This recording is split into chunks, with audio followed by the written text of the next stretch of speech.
नमस्ते बच्चों। आज हम कक्षा 10वीं का शेमुशी भाग 2 इसका दूसरा पाठ बुद्धिर्बलवती सदा इसका अभ्यास कार्य कर रहे हैं। यदि यह वीडियो पसंद आए तो लाइक कमेंट्स शेयर करें। अन्य वीडियोस देखने के लिए ज़रूर इस चैनल को सब्सक्राइब करें। तो आगे सबसे पहला प्रश्न है, एकपदेन उत्तरम लिखत। बुद्धिमती कुत्र व्याघ्रम ददर्श। बुद्धिमती ने कहाँ पर बाघ को देखा? तो उत्तर है गहन कानने, घने जंगल में। भामिनी कया विमुक्ता। जो भामिनी कोप स्वभाव वाली जो महिला थी वह किससे विमुक्त हो गई? निज बुद्धिया, अपने बुद्धि से। सर्वदा सर्वकार्येषु का बलवती। हमेशा सभी कामों में क्या बलशाली है? तो है बुद्धि। व्याघ्रः कस्मात् बिभेति। बाघ किससे डरता है? मानुषात्, मनुष्य से। प्रत्युत्पन्नमतिः। बुद्धिमती किम या कम आक्षिपन्ति उवाच। प्रत्युत्पन्नमति जो बुद्धिमती थी, शीघ्र सोचने वाली, तुरंत सोचने वाली जो बुद्धिमती किसको आक्षेप करके बोलती है? तो जम्बुकम।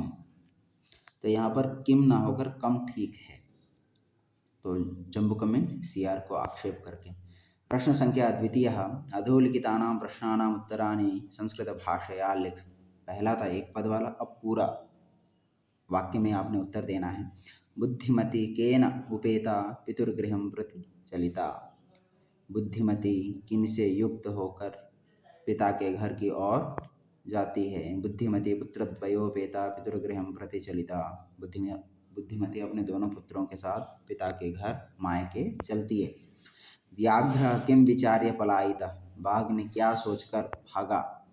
व्याघ्र व्याघ्रमारी काचिदीयमिति मत्वा विचार्य पलायितः। बाघ ने यह कोई बाघों को मारने वाली कोई महिला है ऐसा सोचकर वहाँ से भाग गई। लोके महतो भयात् कः मुच्यते। लोक में बहुत बड़े संकटों से कौन मुक्त होता है? लोके महतो भयात् बुद्धिमान मुच्यते। लोक में बड़ी से बड़ी संकटों से बुद्धिमान ही मुक्त होता है। जम्बुकः किं वदन् व्याघ्रस्य उपहासं करोति। जम्बुक क्या बोलकर बाघ का उपहास करती है? तो सियार, जम्बुकः भवान् कुतः भयात् पलायितः। जम्बुक ने कहा, आप कहाँ से भाग रहे हो? या मानुषादपि विवेश इति वदन् व्याघ्रस्य उपहासं करोति। या आप मनुष्य से भी डरते हो? इस प्रकार बोलकर बाघ का उपहास करती है सियार। बुद्धिमती श्रीकालं किम उक्तवती। बुद्धिमती ने सियार से क्या बोला? बुद्धिमती, श्रीकालं रे रे धूर्त त्वया मह्यं पुरा व्याघ्रत्रयं दत्तं विश्वास्य अपि अद्य एकम आनीय कथम यासि इति उक्तवती। कि बुद्धिमती ने श्रीकाल से कहा, सियार से कहा, रे रे हे दुष्ट, तुमने पहले हमें 3 बाघ दिया है और ऐसा ही विश्वास करके मैंने आपको छोड़ा, फिर भी आज एक लाकर कैसे तुम वापस जा रहे हो? ऐसा उसने कहा।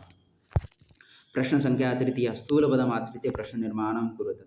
तत्र राजसिंहो नाम राजपुत्रः वसति स्म। वहाँ राजसिंह नामक राजपुत्र रहते थे।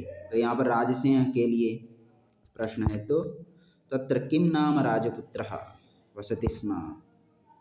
बुद्धिमती चपेटया पुत्रौ प्रहृतवती। बुद्धिमती चपेट माने चांटा से किनको मारा? सारे पुत्रों को मारा। तो यहाँ पर प्रश्न होगा, बुद्धिमती किससे पुत्रों को मारा? तो कया। व्याघ्रम दृष्ट्वा धूर्तः श्रीगालः अभवत्। बाघ को देखकर धूर्त श्रीगाल ने कहा। तो व्याघ्रम में है तो कम दृष्ट्वा। त्वं मानुषात् विवेशे, तुम मनुष्य से भी डरते हो। तो मानुषात्, तो इसमें प्रश्न निर्माण है, तो त्वं कस्मात् विवेशे, तुम किससे डरते हो? पुरा त्वया मह्यं व्याघ्रत्रयं दत्तं। पहले तुमने मुझे 3 भाग दिया। तो अब है कस्मै मह्यम, चतुर्थी विभक्ति है, एक वचन है तो कस्मै। प्रश्न संख्या चतुर्थ, अधोलिखितानि वाक्यानि घटनाक्रमानुसारेण योजयतु। अब जो नीचे दिए हुए जो वाक्य हैं उनको घटना क्रमानुसार हमें लिखना है। तो एक एक वाक्य का अर्थ समझते हैं, फिर लिखते हैं। व्याघ्रः व्याघ्रमारी इयमिति मत्वा पलायितः। बाघ ने बाघ को मारने वाली यह कोई ऐसा मानकर भाग गई। प्रत्युत्पन्नमतिः सा शृगालमाक्षिपन्ती उवाच। शीघ्र सोचने वाली जो महिला है वह शृगाल को आक्षेप करके बोली। जम्बुककृत उत्साह व्याघ्रः पुनः काननमागच्छत्। शियार के द्वारा उत्साह से भर दिया गया ऐसा बाघ फिर जंगल में आ गया। मार्गे सा एकम व्याघ्रम अपश्यत। मार्ग में वह एक बाघ को देखा। व्याघ्रम दृष्ट्वा सा पुत्रौ ताडयन्ती उवाच अधुना एकमेव व्याघ्रः विभज्य भुज्यताम्। बाघ को देखकर वह महिला पुत्रों को ताड़ते हुए बोली, आज एक ही बाघ को बांट करके खाओ। बुद्धिमती पुत्रद्वयेन उपेता पितृगृहं प्रति चलिता। बुद्धिमती दोनों पुत्रों से युक्त होकर अपने पिता के घर की ओर चली। त्वं व्याघ्रत्रयम् आनेतुं प्रतिज्ञाय एकमेव आनीतवान्। तुम 3 भाग लाने का प्रतिज्ञा करके आज एक ही लाई। गलबद्ध शृगालकः व्याघ्रः पुनः पलायितः। गले में बंधा हुआ सियार सहित बाघ फिर भागा। अब इस प्रकार है। सबसे पहला वाक्य घटनाक्रम मीन्स जैसे कहानी हमने पढ़ा था उसी अनुसार वाक्यों को हमें फिट करना है। तो देखिए, पहला बुद्धिमती पुत्रद्वयेन उपेता पितृगृहं प्रति चलिता। मार्गे सा एकं व्याघ्रम् अपश्यत्। व्याघ्रं दृष्ट्वा सा पुत्रौ ताडयन्ती उवाच अधुना एकमेव व्याघ्रः विभज्य भुज्यताम्। व्याघ्रः व्याघ्रमारी इयमिति मत्वा पलायितः। जम्बुककृत उत्साह व्याघ्रः पुनः काननमागच्छत्। प्रत्युत्पन्नमतिः सा शृगालमाक्षिपन्ती उवाच त्वं व्याघ्रत्रयमानेतुं प्रतिज्ञाय एकमेव आनीतवान्। गलबद्धशृगालकः व्याघ्रः पुनः पलायितः। प्रश्न संख्या 5। संधिं संधि विच्छेदं वा कुरुत। अब हमें संधि और संधि विच्छेद करना है। अब यहाँ पर देखते हैं। देखिए, सबसे पहला पितृगृहम। पितृगृहम का होगा पितुः, यहाँ पर होगा पितुः प्लस गृहम एकैकः।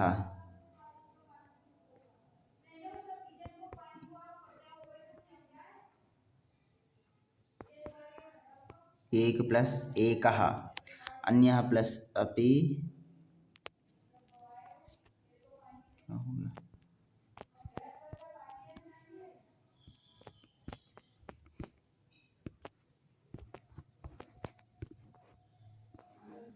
अन्योपि इति प्लस उक्त्वा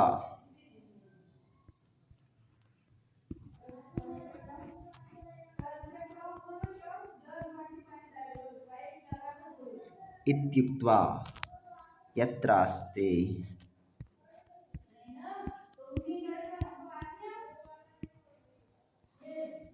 यत्रास्ते। तो इस प्रकार ये संधि विच्छेद हो गया है। तो इसका एक बार आप उत्तर भी देख सकते हैं। पितुः प्लस गृहम एक प्लस एकः, अन्यः प्लस अपि इत्युक्त्वा यत्रास्ते। अब इसमें अधोलिखित पदानाम अर्थम कोष्टकात् चित्वा लिखित। अब जो नीचे दिए हुए जो पद हैं इन कोष्टकों से ढूंढना है कौन सा समानार्थक पद है, अर्थयुक्त पद है। अब देखते हैं। सबसे पहला ददर्श। ददर्श का अर्थ होता है देखा, तो देखा वाला पद है दृष्टवान। जगाद। जगाद शब्द का अर्थ होता है कहा, बोला, तो अकथयत। ययौ। ययौ शब्द का अर्थ होता है गया, तो गतवान। अत्तुम शब्द का अर्थ होता है खाने के लिए, खादितुम। मुच्यते। मुच्यते शब्द का अर्थ मुक्त होता है, तो मुक्तो भवति।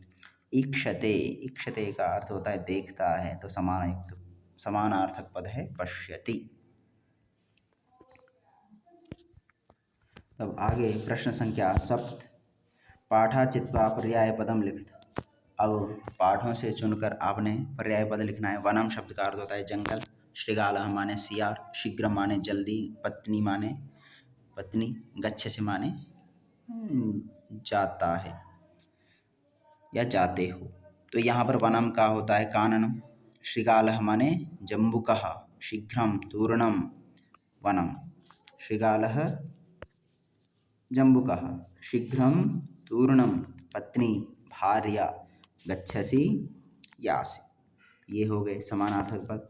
अब आगे हैं प्रश्न संख्या, इसी का आ है भाग, आ भाग है। पाठा चित्वा विपरीतार्थकम पदम लिखत। अब विपरीतार्थक विलोम पद लिखना है।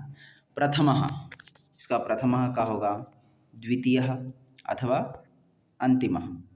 उक्त्वा माने कहकर, श्रुत्वा सुनकर, अधुना अब, इसका विलोम होगा पुरा पहले, अवेला अवेला, बुद्धिहीना बुद्धिमती। तो ये है बच्चों, तो इसको अपने अच्छी प्रकार से अभ्यास करना है, कॉपी में लिख लेना है, बार बार इसको दोहराइए। धन्यवाद।